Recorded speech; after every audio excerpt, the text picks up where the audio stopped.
Our next guests are actors, comedians, screenwriters, and identical twins. Together, they co-wrote the movie that's getting all the award show buzz this year, Judas and the Black Messiah. Please welcome Keith and Kenny Lucas, AKA the Lucas Brothers. Hey, Hello. How are you? Hey, how are you? Welcome, So excited to have you. What an exciting year you guys are having. You know, I know you guys as comics, so I'm just congratulations. I'm overjoyed. We truly are so honored to have you. Okay, so Keith and Kenny, you are currently WGA nominated screenwriters, but you almost had a very different career path. You both were like, I think it's just 1 week you were away from graduating law school when you decided to drop out and pursue comedy. Keith, why did you just finish? You were only a week away. And what did your mom think when you told her? To be honest, my brother convinced me to drop out. So it's his fault, really, that I decided to leave law school. Our mom, she's been so supportive of everything that we've done. So she was just happy that we were finally happy. But it's all Kenny's fault, really. That's great. It's all my fault. That is great. Kenny, what do you have to say about that?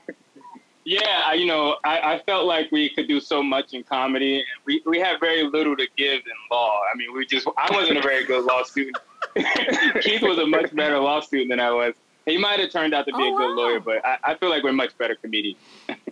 I agree. Why did you guys think that this was an important decision that you had to make together? Like if one dropped out, the other had to drop out too. I mean, we were separate in law school, and it was tough. I mean, because I had never been apart from him for so long. So for 3 years, it was just a challenge. So when we decided to do comedy, we knew we needed to do it together because we realized being apart was just way too tough. Yeah, well, you know what? I love that. Your decision paid off well, honeys, okay? Because before Judas and the Black Messiah, you two were known for your comedy. But Keith, was it hard to get the studios to see you as the right ones to bring this type of story to life because you were known as comics?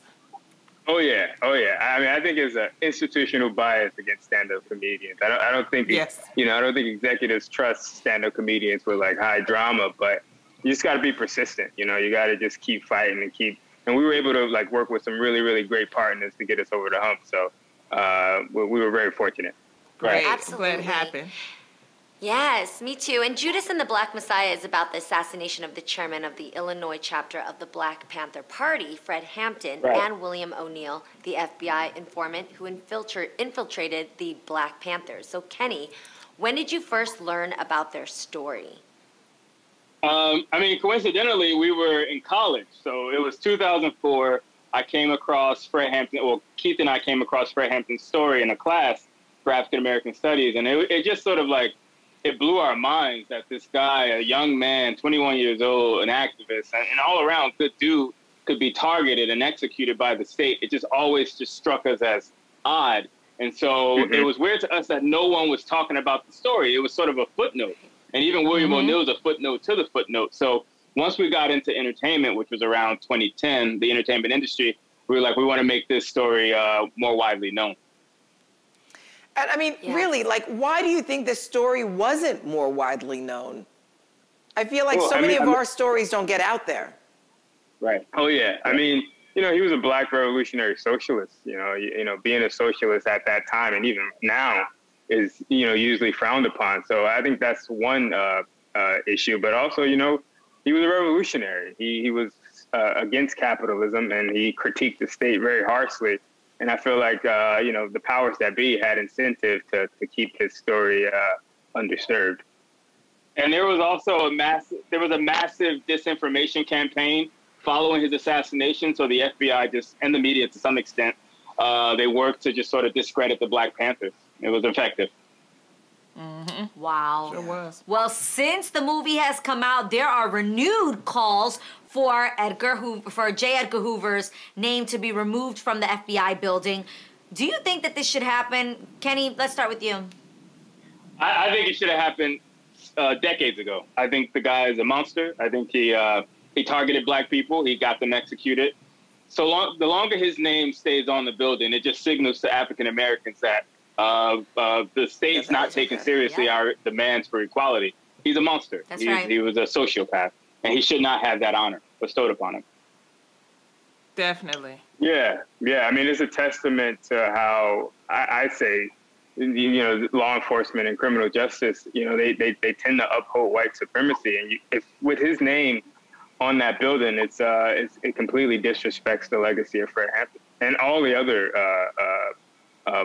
black folks that were targeted by Hoover and the FBI.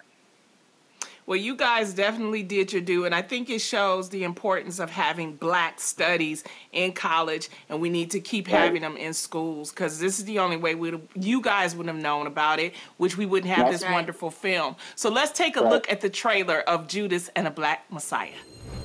The Black Panthers are the single greatest threat to our national security. Our counterintelligence program must prevent the rise of a Black Messiah.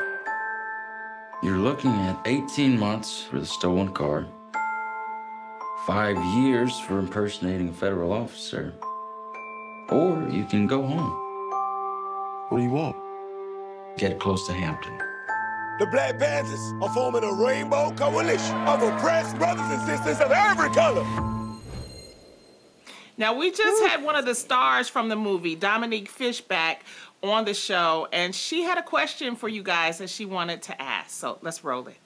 What is your favorite romance couple in cinema history? I think she's kind of leaning there, but what is it? My answer. My answer is pretty straightforward. It's I love the romance between Fred Hampton and Deborah Johnson. Judas. It's my favorite. Judas and the Black Messiah. Deborah and Fred. Dominique is the greatest. Dominique is the greatest. That's absolutely my favorite couple of all time. Oh, good answer. And guys, the Oscar nominations are coming out on March 15th, and we are obviously keeping our fingers crossed for you. So Judas and the Black Messiah is streaming now on HBO Max, and it is a must-see. Thank you guys both for being here today. We love your vibes and your energy. Congratulations on everything. Thank you guys so much. You're absolutely incredible.